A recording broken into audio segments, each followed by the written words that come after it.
ओम श्री साईनाथाय नमः। साथियों, आज की लीला बाबा के साईं चरित्र से ली गई है, जिसमें कैसे एक छोटे बच्चे को बाबा ने अग्नि में गिरने से बचा लिया। एक बार की बात है, बाबा द्वारका माई में बैठे थे और धूनी ताप रहे थे। सब भक्त वहीं थे और धूनी में एक एक करके सब लकड़ियां डाल रहे थे। बाबा भी धूनी में लकड़ियां डाला करते थे, तो बाबा भी लकड़ियां डाल रहे थे। सब भक्त भजन गाते गाते ही ये क्रम कर रहे थे। इतने में अचानक से क्या हुआ कि बाबा ने अपना हाथ धूनी माई के अंदर डाल दिया और ये देखते ही तात्या साहब और महालसा पति जी ने फटाक से बाबा का हाथ बाबा को पीछे की तरफ खींच लिया और कहने लगे, देवा ये आपने क्या किया, अपना हाथ जला लिया। तो बाबा कहने लगे कि कहीं यहाँ से काफी दूर एक लोहारन की भट्टी धधक रही है और उसकी कमर पर एक छोटा शिशु बंधा हुआ था। उसके पति ने उसको अचानक से आवाज लगाई और वो बहुत तेजी के साथ उठी और शिशु जो है उसकी कमर से फिसलकर उस अग्नि में जा गिरा था, जिसको बाबा ने पकड़कर निकाला। तो बाबा ने उस शिशु की जान बचाई और अपना हाथ बाबा ने जला लिया। ऐसे अंतर्यामी थे हमारे बाबा कि अगर कहीं कुछ किलोमीटर दूर भी अगर कहीं कुछ हो घट रहा है तो बाबा की नजर में वो सब रहता था। तो छोटे बच्चे के प्राण बचाए बाबा ने, अपना हाथ जलाया। ऐसे भक्त वत्सल बाबा, ऐसे भक्तों के दुख को अपना दुख समझने वाले साईं हमारी। कैसी लीला बाबा करते थे द्वारका माई के अंदर, भक्तों ने उस समय भी देखी थी, आज भी देख रहे हैं। और जब बाबा का हाथ झुलस गया, काफी हाथ बाबा का जल गया था, उसकी सेवा भागोजी शिंदे कर रहे थे। बाबा के हाथ में पट्टी बांधना, घी लगाना, पत्ते बांधना। तो जब उस समय ऐसी ही दवाइयां हुआ करती थी, तो भागोजी शिंदे को ये सौभाग्य मिला कि वो बाबा की सेवा करें। और काका साहेब दीक्षित ने बॉम्बे से एक बहुत ही अच्छे डॉक्टर बुलाए थे, डॉक्टर परमानंद। वो आए और उन्होंने बाबा से प्रार्थना की कि बाबा आपका हाथ बहुत ज्यादा जल गया है, तो कृपा करके मुझे इस पे पट्टी बांधने दें, मलहम लगाने दें, ताकि आपका हाथ ठीक हो सके। लेकिन बाबा ने उसकी आज्ञा नहीं दी। बाबा ने कहा कि नहीं, मुझे कुछ जरूरत नहीं है, मुझे नहीं करानी पट्टियां। हालांकि परमानंद जो डॉक्टर थे वो आए, उनकी दवाइयां तो बाबा के वायुमंडल में ना खुल सकी, लेकिन उनका परम सौभाग्य था कि वो बाबा के दर्शन कर पाए। उसी हाथ की सेवा कुछ टाइम तक भागोजी शिंदे ने करी। बाबा के घी मलना और पट्टी बांधना ये डेली का काम था उनका, और बाबा भी उनकी सेवा से बहुत ज्यादा खुश थे। हालांकि बाबा को इन सब चीजों की जरूरत नहीं थी, बाबा तो अपना उपचार खुद कर सकते थे और मतलब उनको तो दर्द नहीं था, क्योंकि वो तो भगवान थे ना भाई। वो हमारी नजर में चोट थी, लेकिन बाबा उसका इलाज खुद कर सकते थे। लेकिन एक भक्त के प्रेमवश बाबा उसकी सेवा से खुश होकर उनको ये कार्य करने दिया करते थे। तो ऐसे बाबा भक्त वत्सल हमारे कि दूर कहीं लोहारन एक भट्टी जलाकर बैठी है, उसका शिशु गिरने वाला है, ये कैसे उनको पता चला। सारे लोग अचंभे में रह गए, सोच में पड़ गए द्वारका माई के अंदर कि बाबा को तो सब ज्ञात है, तो बाबा से कुछ नहीं छुपता। बाबा का भक्त कब क्या कहाँ कर रहा है बाबा सब जानते हैं। बाबा के आगे झूठ नहीं चलता, बाबा के आगे छल नहीं चलता। आप खुद से झूठ बोल सकते हैं, आपको लगेगा कि मैंने बाबा से छुपाया है, लेकिन आप नहीं छुपा सकते। बाबा अंतर्यामी है और भक्तों को तो खास तौर पे बाबा बहुत जल्दी पकड़ लेते हैं, क्योंकि हमने भी बहुत ऐसे किस्से देखे हैं।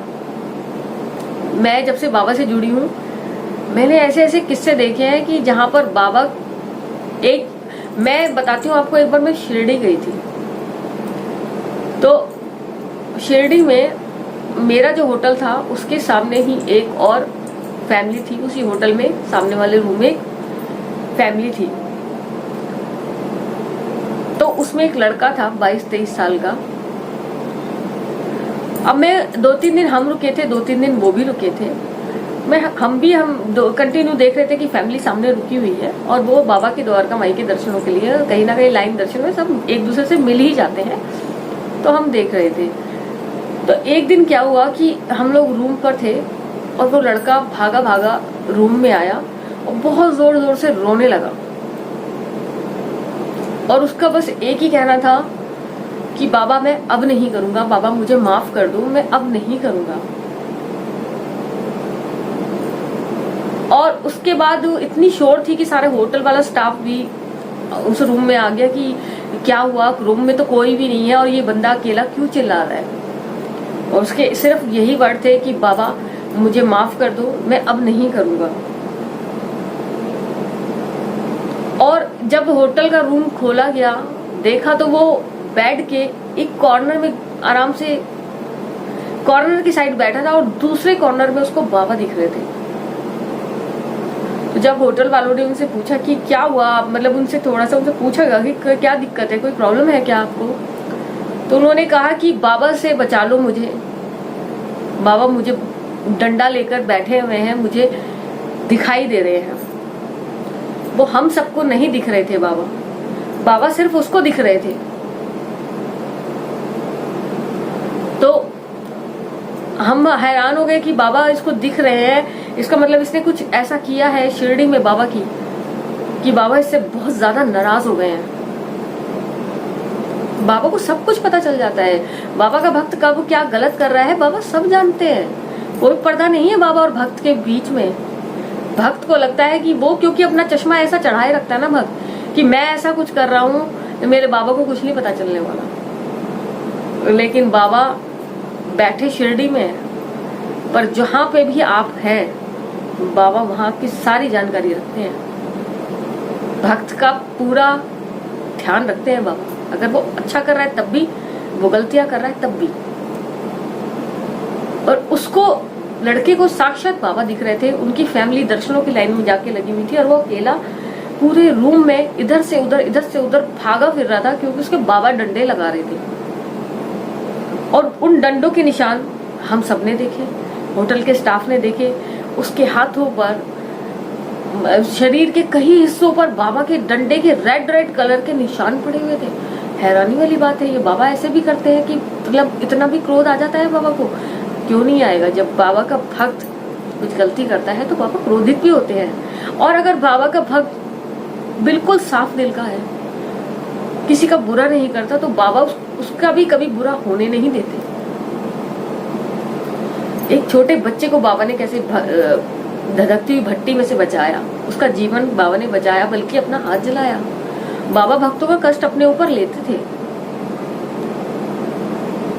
तो जब उस लड़के को फिर वो कभी द्वारका माई से कभी होटल, पूरी रात वो यही करता रहा।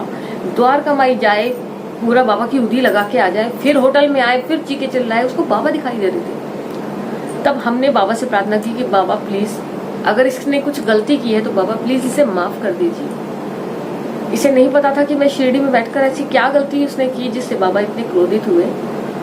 तो भगवान जाने, ये तो बाबा ही जाने कि क्या ऐसा था उसके साथ, कुछ तो उसने गलत किया था जिसकी सजा उसको बाबा ने दी। तो ऐसे है अंतर्यामी बाबा, बाबा से कुछ नहीं छुप सकता। तो जब भी आप शिरडी जाएं, अपने सच्चे श्रद्धा भाव से जाएं, किसी की बुराई भलाई साथ में लेके ना जाएं, किसी को बुरा ना बोले, बड़ों का आदर करें, गरीबों को भी दान करें जो भी आपसे बन सकता है। कभी किसी को से दुत्कारे नहीं कि चलो भाई चलो, ऐसा कुछ भी नहीं कर बोले। है तो दे दो, नहीं है तो हाथ जोड़ दो, कुछ खाने पीने की चीजें खिला दो। तो बाबा आपके भाव देखते हैं। बाबा को अगर कोई जीत सकता है ना, तो वो आपके प्यार, आपका विश्वास, आपकी श्रद्धा, आपका जो नरम दिल है, वही बाबा को जीत सकता है। तो ऐसे हमारे प्यारे बाबा के लिए, बाबा हमें अच्छी सीख देते हैं, अच्छी शिक्षा देते हैं। तो बाबा को ना मानो, बाबा की मानो, तो बाबा के आप प्यारे हो जाओ। तो तो चलिए साईं भक्त, आज की कथा बाबा की लीला आपको कैसी लगी आप कमेंट सेक्शन में जरूर बताना मुझे। और बाकी आपके पास भी कुछ है तो प्लीज आप कमेंट्स करिए मुझे, मैं आपको अपना फोन नंबर दूंगी जिसपे आप अपने, अगर आपके पास कुछ एक्सपीरियंस है तो आप दे सकते हैं। और मेरा सौभाग्य होगा कि मेरी आपसे बात होगी। और बस यही बाबा का नाम हमारा बस हम लेते रहे, बाबा के चरणों में लगे रहें, ऐसी ही कामना हम बाबा से भी करते हैं। और हम भक्त भी कोशिश करेंगे गलत काम ना करें। चलिए फिर अगले वीडियो में फिर से मिलते हैं आपके साथ, तब तक ओम साईं राम, जय साईं राम।